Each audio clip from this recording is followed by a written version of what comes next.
उचित दंड। कहानी को लाइक करें, शेयर करें और हमारे चैनल कथा कहानी को सब्सक्राइब करके बेल आइकन का बटन दबा दें। काशी के राजा काशीराज की प्रिय पत्नी महारानी करुणा देवी ने स्नान का निश्चय किया। माघ पूर्णिमा का पावन पर्व आ गया था। दासियों की टोली के साथ वे बड़ी सुबह गंगा के तट पर जा पहुंची। पानी की शीतल लहरों के मध्य पहुंचते ही उन्हें भयानक ठंड लगने लगी। हाथ पांव ठिठुरने लगे। सभी दासियों के साथ महारानी शीत के प्रकोप से अत्यंत व्यथित हो गईं। वहां पर दूर दूर तक सूखी लकड़ी दिखाई नहीं पड़ रही थी। तट पर घास फूस तक का नामो निशान न था जिसे जलाकर शीत का निवारण किया जा सके। अब क्या हो? सभी दासियां परेशान और किंकर्त विमूढ़ सी खड़ी थीं। जैसे तैसे स्नान के बाद कपड़े बदलकर वे सभी आगे बढ़ीं। शीतल वायु ने कुछ और जोर पकड़ा। महारानी करुणा देवी तेज गति से आगे आगे चल रही थीं। कुछ दूर जाकर उन्हें 8-10 झोंपड़ियां दिखाई पड़ीं। महारानी को उधर जाते देख सभी दासियां उन्हीं के साथ हो गईं। घास फूस की झोंपड़ियों को देखकर महारानी की आंखें खुशी से चमक उठीं। पास खड़ी दासी से उन्होंने कहा, प्रियंवदा, इस झोंपड़ी को आग लगा दो। महारानी की बात सुनकर दासी बहुत घबराई और कहने लगी, महारानी जी क्षमा करें, ना मालूम यह झोंपड़ी किस गरीब की है। फिर इसमें कोई साधु सन्यासी रहते हों। बेचारे ने कितने कष्ट से इसे बनाया होगा।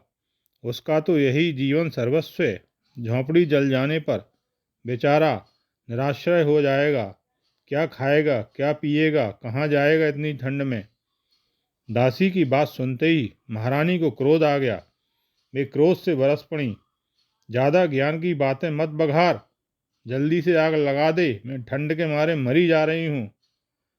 अगर आग नहीं लगाई तो तुम्हारी खैर नहीं। भयभीत दासी ने कांपते हाथों से झोंपड़ी के एक तिनके को आग लगा दी।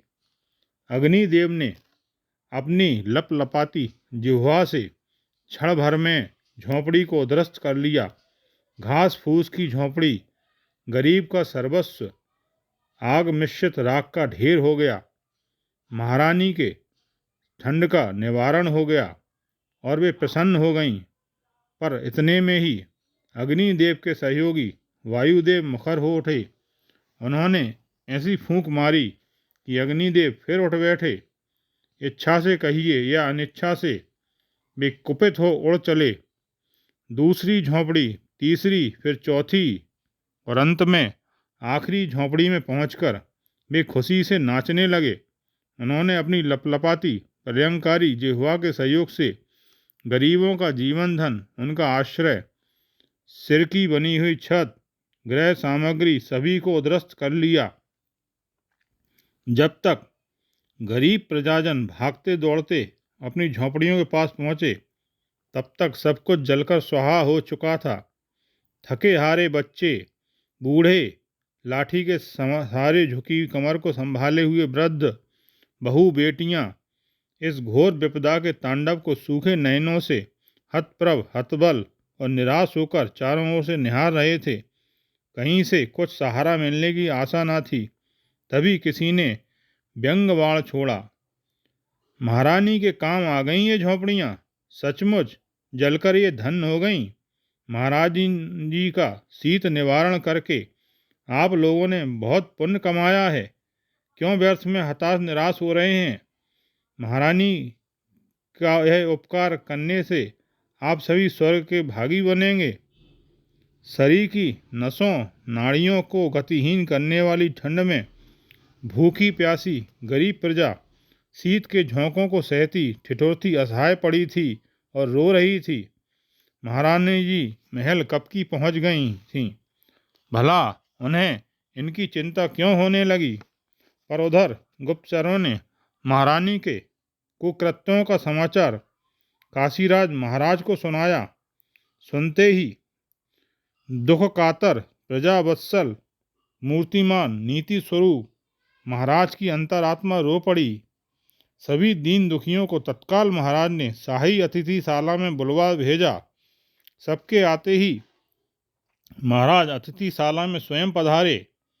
उस जमीन समूह में उनको लकड़ी के सहारे कमर के बोझ को ढोने वाली, बचपन में उन्हें गोद में लेकर लाड़ प्यार से दुलारने वाली, आशीर वचनों की बौछार करने वाली बुढ़िया माँ और बूढ़े बाबा दिखे।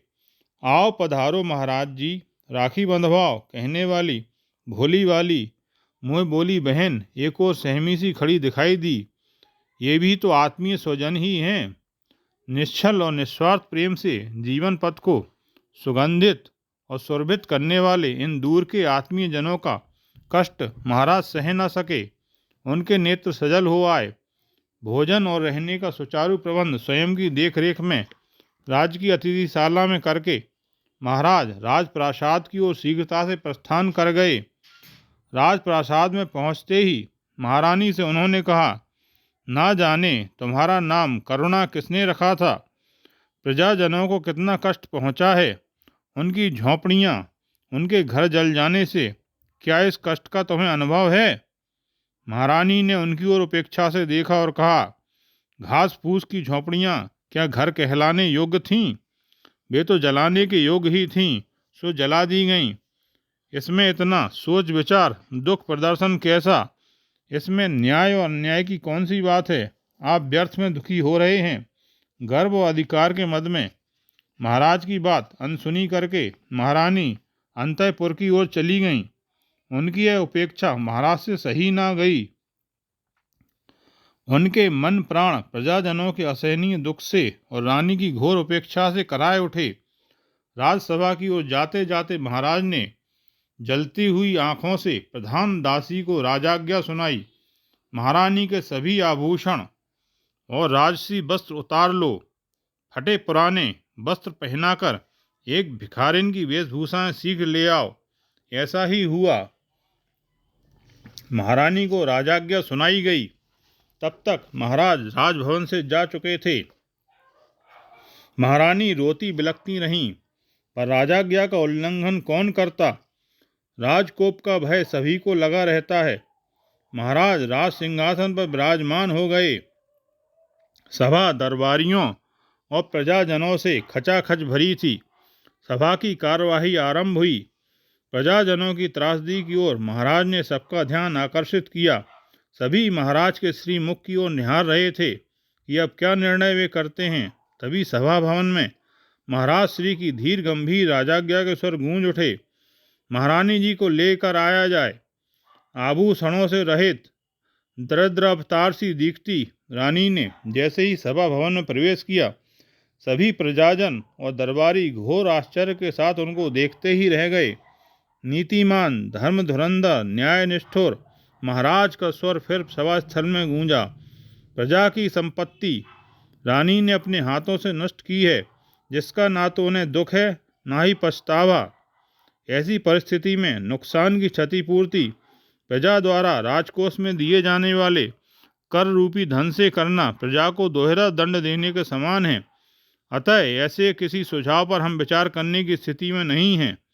हमारे विचार से जब तक मनुष्य स्वयं विपत्ति में नहीं पड़ता, तब तक भुक्तभोगी के कष्टों की व्यथा का परिचय उसे नहीं होता।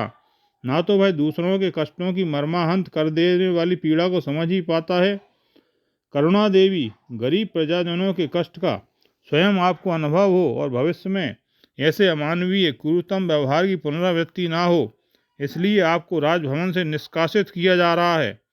वे झोंपड़ियाँ जिन्हें आपने जलवा दी भिक्षा मांगकर, जब आप उनका ठीक से पुनर्निर्माण नहीं करा देंगी, तब तक आप राजभवन में नहीं आ सकेंगी। तब तक सभी पीड़ित प्रजाजन राज्य की अतिथिशाला की शोभा बढ़ाएंगे। महाराज की नीतिमत्ता और कठोर न्यायप्रियता के समक्ष नियमों का सिर भी आज श्रद्धा से झुक गया था। सभी दरबारी और उपस्थित प्रजाजन भाव विभोर हो उठे। महाराजा धीराज श्री काशीराज के जय जयकार की गगनभेदी ध्वनि से भूत भावन भोलेनाथ की नगरी काशी एक बार फिर गूंज उठी।